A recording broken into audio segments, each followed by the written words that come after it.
그러니까 새신자들을 성경 공부를 하다 보면은 꼭 이제 부딪히는 단골로 부딪히는 문제가 바로 이 동정녀 탄생에 관한 문제입니다.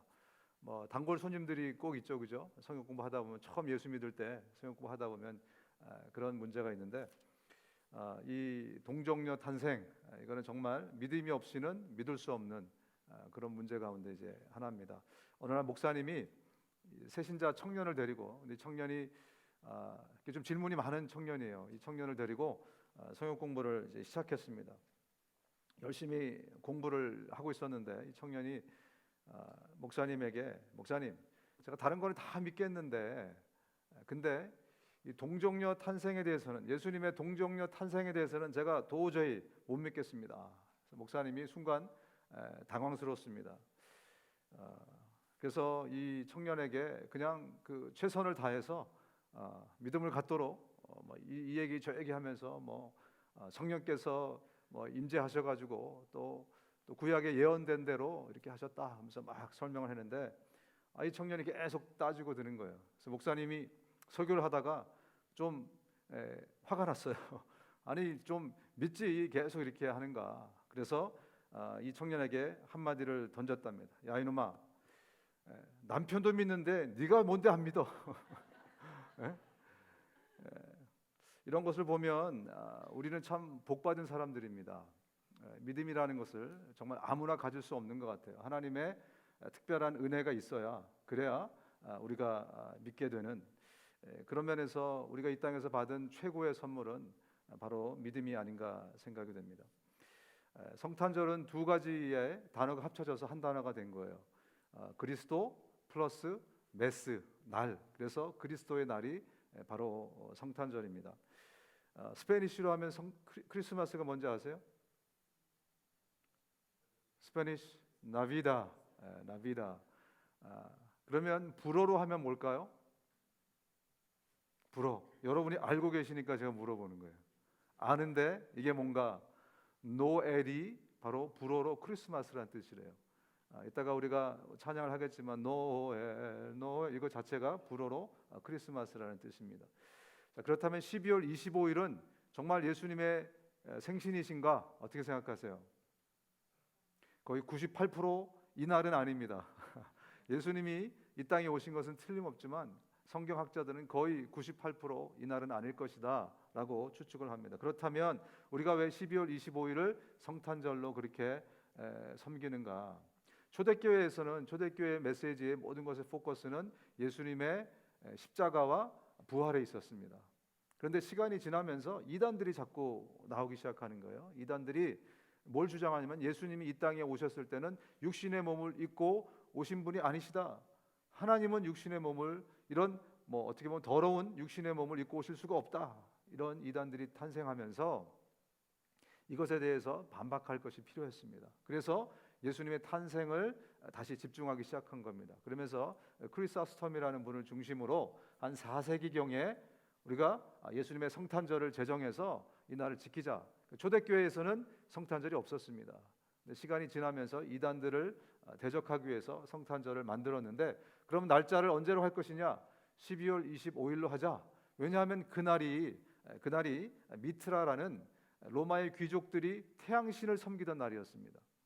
12월 25일이. 그래서 어떻게 보면 전도하기 위해서 아예 이 12월 25일을 예수님의 탄생일로 제정하자라고 해서 그날을 그때부터 섬기기 시작한 것입니다. 근데 그래서 전 세계에 지금 축제가 되지 않았습니까? 지금 지구의 반대편은 우리는 겨울이지만 여름이잖아요. 근데 거기서 메리 크리스마스 하면서 겨울 흉내를 내면서 성탄절을 지금 즐기고 있습니다. 전 세계에 축제가 됐는데 그건 너무나 감사한데 시간이 지나면서 어떤 현상이 지금 생기고 있냐면 자꾸 성탄절을 해피 할러데이 이렇게 바꾸는 거예요. 며칠 전에 17일 날 연방 대법원 대법관인 닐 고서치라는 사람이 있습니다. 이 사람이 책을 썼나 봐요. 책을 써서 이 폭스 뉴스에 이제 책 선전 하나 나왔어요. 그래서 아나운서가 인사를 합니다. 굿 모닝 이렇게 했더니 이분이 뭐라고 대답했냐면 메리 크리스마스라고 대답한 거예요. 그 후로 이 책 선전 하나 나왔는데 책보다는 메리 크리스마스를 왜 퍼블릭 방송에서 종교적인 색채를 담은 얘기를 했냐 이렇게 막 공격해가지고 지금 막 한참 난리가 났었습니다. 점점점 우리의 크리스마스를 뺏겨가고 있는 그런 환경 가운데 우리가 살아가고 있는데, 우리가 정말 이렇게 성탄절을 계속해서 좀 우리의 특별한 날로 생각하면서 이것을 지켜가고 하면서 이 날이 참으로 우리에게 복된 날이라는 것을 계속해서 만들어가면 좋을 것 같습니다.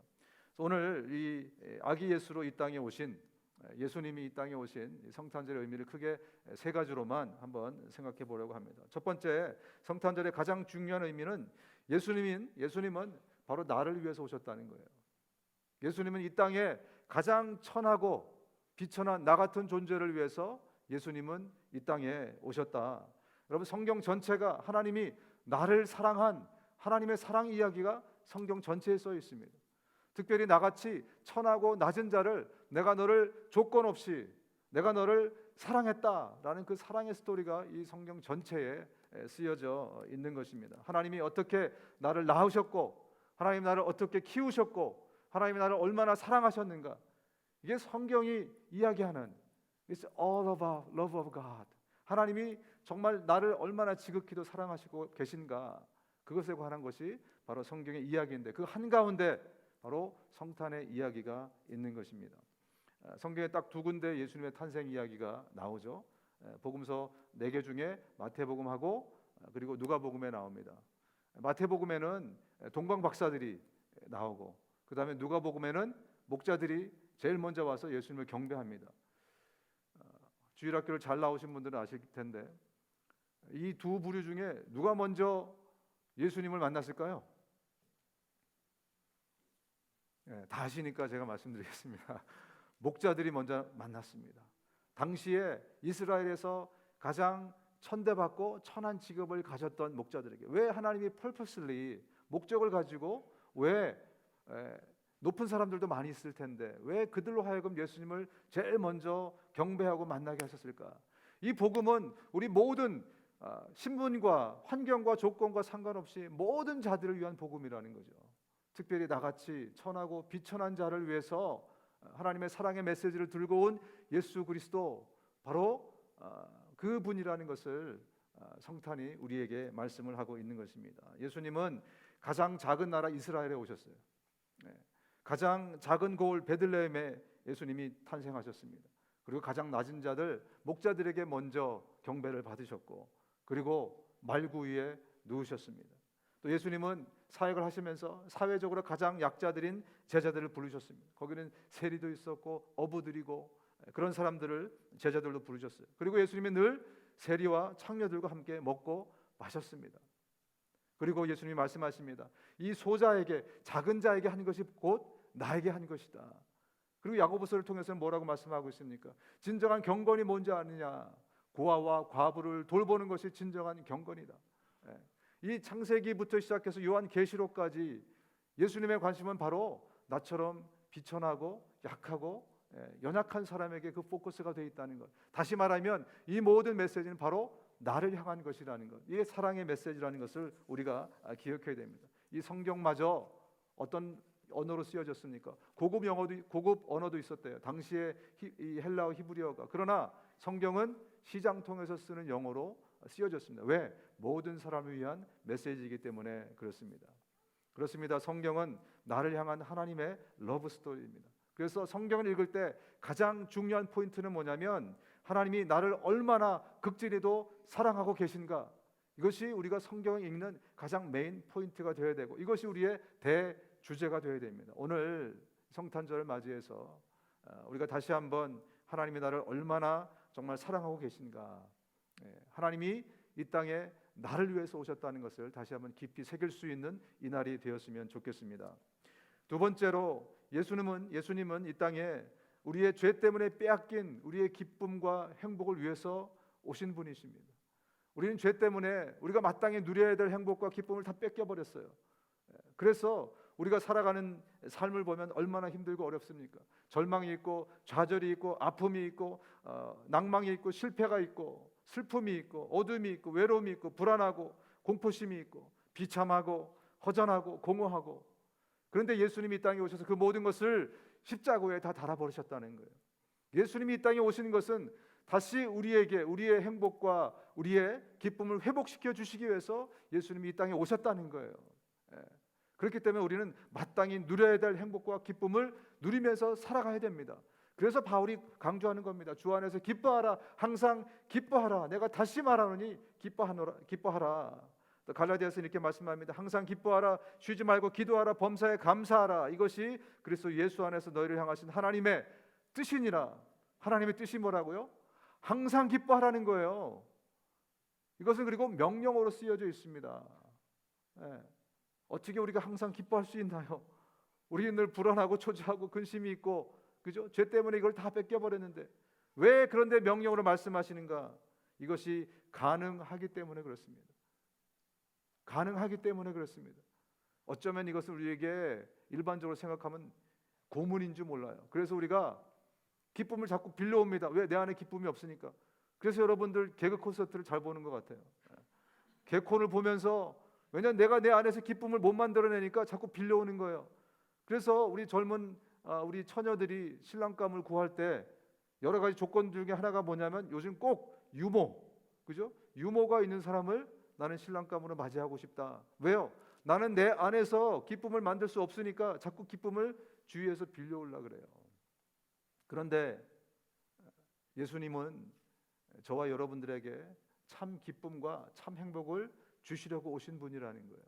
그분으로 충분히 우리가 기뻐하고 행복할 수 있기 때문에 명령으로 말씀하시는 거예요. 아까도 얘기했지만 우리가 제 셀폰만 해도요, 보통 보니까 700불에서 1000불 하더라고요. 핸드폰이. 그죠? 근데 여러분 얼마만큼 여러분 누리세요? 1000불의 가치만큼 여러분 사용하십니까? 카톡하고, 그죠? 인터넷 좀 하고, 전화하고, 동영상 가끔 보고 한 200%치 정도밖에 우리가 못 누리는 것 같아요.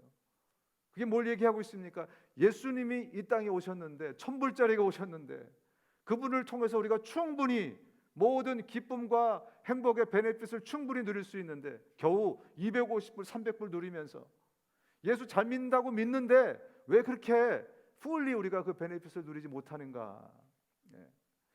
미국의 이 IT계와 비즈니스계의 혁명을 일으킨, 지금은 고인이 된 스티브 잡스라는 사람이 있습니다.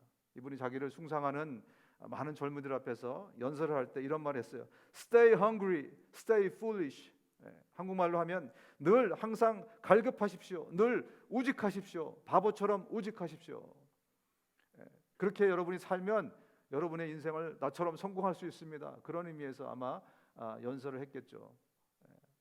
그렇게 하면 혁명적인 뭔가를 발견해낼 수 있고 여러분은 이 세상을 리더하는 어떤 리더가 될 수 있습니다. 그런 차원에서 얘기를 했는데 저는 그분의 이야기를 들으면서 태초에 하나님이 이 세상을 만드실 때 심어놓으신 원리를 다시 스티브 잡스가 끌어낸 거구나, 그런 생각을 하게 됐습니다. 여러분, 우리가 왜 fully 예수님이 이 땅에 주시러 오신 그 평화와 기쁨과 감격과 행복을 누리지 못하는가?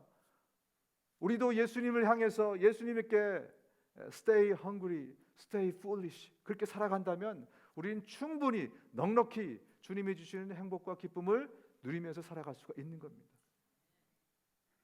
우리가 우리의 정신을 딴 데 팔고 다른 것을 통해서, 내 주변에 있는 것을 통해서 내가 행복하고 기쁘려고 했기 때문에 그게 안 돼요. 한번 따라 합시다. 행복은, 기쁨은 옆에서 오지 않는다. 행복은, 기쁨은 위에서 온다. 그렇습니다. 우리 주변에 여러분이 아무리 찾아봐도 여러분의 그 기쁨과 행복을 만족시킬 수 있는 요소는 아무것도 없습니다. 돈이 잘 벌리면, 내년에 대박이 터져서 여러분 지금보다 4배의 수입이 들어오면 기쁠 것 같습니까? 그러기를 바라지만 진짜 기쁨은 우리에게 주어지지 않는다는 걸 우리 모두가 알 수 있습니다. 그렇죠? 행복은요 주변에서 올 수 없어요. 왜? 이 땅에는 없기 때문에. 그래서 예수님이 행복의 근원되고 기쁨 되신 그분이 이 땅에 오신 것입니다. 그분을 향해서 Stay hungry for Jesus. Stay hungry for Stay foolish for Jesus. 여러분들이 예수님을 향해서, 예수님을 위해서, 예수님 안에서 그분으로 갈급하고 그분으로 배고프고 그분으로 우직하게 살아간다면, 그러면 그분이 가지고 오신 그 행복과 기쁨이 우리의 삶을 충분히 넉넉히 늘 해피하고 기쁘고 감격스럽게 살 수 있게 해주신다는 그 메시지가 바로 두 번째 중요한 성탄의 메시지입니다. 마지막 세 번째 성탄의 소식은 우리가 자랑할 때 기쁨이 배가 된다는 것입니다. 이것이 정말 나에게 감격인가 기쁨인가? 그렇다면 이것이 저절로 이웃에게 흘러가게 되어 있어요. 그렇지 않습니까? 예. 예수님은 하나님은 이 기쁜 소식을 우리가 억지로 의무감으로 전하기를 원치 않으세요.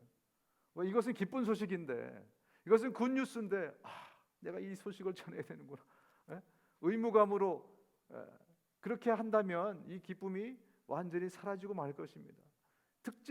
이것의 특질상 기쁨은요 우리가 억지로 하는 것이 아니라 정말 자랑으로. 지난번에 커머셜에 보니까 남편이 큰 맘 먹고 아내를 위해서 렉서스를 하나를 샀더라고요. 그래가지고 이만한 리본을 렉서스 위에다가 딱 해놓고 그라지에다가 딱 숨겨놓고 와이프가 오니까 그라지 문을 딱 열면서 서프라이즈. 여러분 그런 선물 다 받아보셨죠? 언젠가 그런 선물을 받아보시기를 기원하면서 딱 했는데 와이프가 얼마나 그게 기뻤겠어요. 그죠? 남편이 렉서스를 자기 몰래 상의도 안 하고 빨간 렉서스에다가 빨간 리본을 사가지고 선물로 딱 주니까 얼마나 좋았겠어요. 그거를 정말 힘들고 어렵게 동창회 가서 우리 남편이 말이야 짠돌이가 말이야 이렇게 하면서 억지로 그걸 자랑하시겠습니까? 아니면 어디 빨간색 없나, 빨간 리본 없나, 어디 렉서스 얘기 안 나오나, 조금이라도 그 얘기 나오면은 그냥 그걸 잡아가지고 우리 남편이 말이야 나를 위해서 빨간 렉서스를 선물했다고. 이게 우리의 모습 아니겠습니까? 정말 예수 그리스도 그분이 나에게 참 기쁨이고 감격이라면 이것은 저절로 내 안에서 오버플로잉해서 흘러넘쳐서 이웃에게 전달되고 그러면서 이 기쁨이 2배, 3배가 되는 거죠. 사실 오늘 메시지는 이기설 목사님한테 제가 부탁을 하려고 했었습니다. 성탄절에 메시지 좀 부탁을 드리려고. 근데 목사님이 오시자마자 감기가 걸려가지고요. 통화를 했더니 엊그제 통화를 했는데 완전히 목을 쓸 수가 없어요. 목사님 이제 좀 연세도 있으시고 70이 지금 많이 넘으셔서 좀 이제는 젊은 사람들에게 맡기고 좀 쉬시면서 은퇴 생활을 즐기십시오 라고 얘기했더니 목사님 딴 거보다 이 복음 전하는 게 얼마나 기쁨인 줄 아세요? 내가 억지로 가는 게 아니라 정말 기뻐서 간다고. 지금 내가 70몇 살을 내가 살아봤는데 나를 가장 기쁘고 흥분하게 하는 거 수많은 것을 다 경험하셨고 돈도 옛날에 많이 버셨더라고요. 큰 체인도 막 3개 정도 갖고 계셨고 많이 계셨는데 정말 이번에 가서 153명인가요? 결신을 하는 그냥 낚시로 따지면 던지는 대로 무는 거예요. 던지는 대로. 그것이 얼마나 큰 기쁨이고 감격인데 그 기쁨을 나한테 빼앗아 가지 말라고. 그래서 2월 달에 또 가시겠다고. 여러분 지금 전 세계 흩어져 사역하는 수많은 사역자들, 선교사들 그들의 삶을 보십시오. 우리가 볼 때 육신적으로는 궁핍하고 초라할지 모르겠지만 그들이 그 기쁨을 포기하는 것을 보셨습니까? 아니죠. 그죠? 더 즐거움으로 기쁨으로. 왜? 이 복음의 소식이 내 안에서 너무나 복된 소식이기 때문에 이게 오버플로잉해서 나를 타고 넘쳐서 그렇게 나가는 것입니다. 여러분 성탄은 그런 것입니다. 바로 그 성탄의 기쁨을 회복할 수 있기를 주님의 이름으로 축원합니다.